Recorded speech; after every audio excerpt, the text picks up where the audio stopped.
Где? Вижу.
Лен, поснимай, пожалуйста.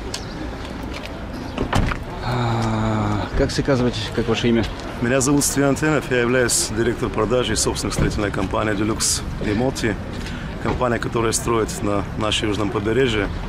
Мы собрались здесь сегодня для того, чтобы показать, что мы не уважаем, мы не подкрепляем бездействие наших управляющих, которые, бездействуют насчет того, что они подкрепляют, насчет того, что они помогают. Пусть не помогают, но не мешают. Мы работаем, строим, развиваем свой бизнес целенаправленно. Уважаем Россию, любим Россию. Так и будет. Я говорю не только в своем лице, я говорю строительный бранш, который здесь собираемся всех людьми. Кроме того, и туристический бранш. Спасибо огромное. Спасибо вам.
Не надо, варни гарус, надо все болгарить.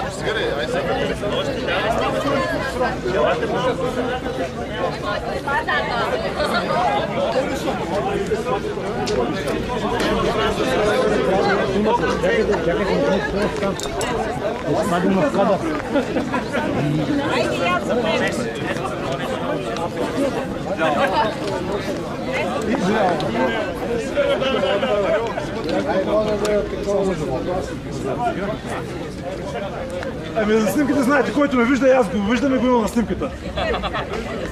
Така. Усмихнете всички. Айде знамената ги разбеем малко. Айде! Точно така. Браво. That's what, folks.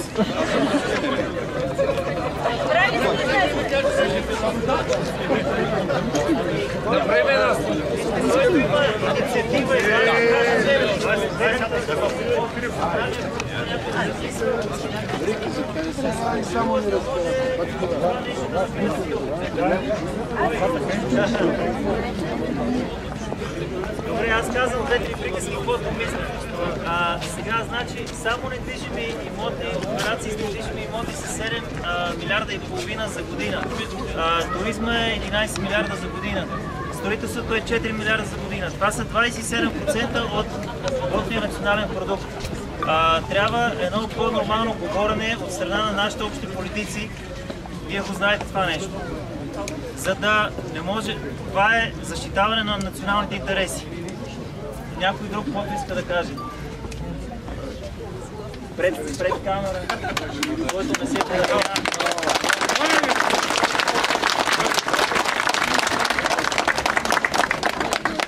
Не трябва да се разсипва това, което сме постигнали с колегите, защото аз съм на руския пазар от 2006 година, някои са на английски пазар преди това. Първо сме изгонили българите от нашото Черноморие, после сме изгонили англичани и ирландци, сега изгонваме руснаците. Трябва да има държавническо мислене и да се помага на бранша. Това всичко, което е сътворено, сме го направили ние. Малки частни фирми, малки и средни. Това е представители на този бизнес тук. Така че когато се говори в София, трябва да се мисли. Браво!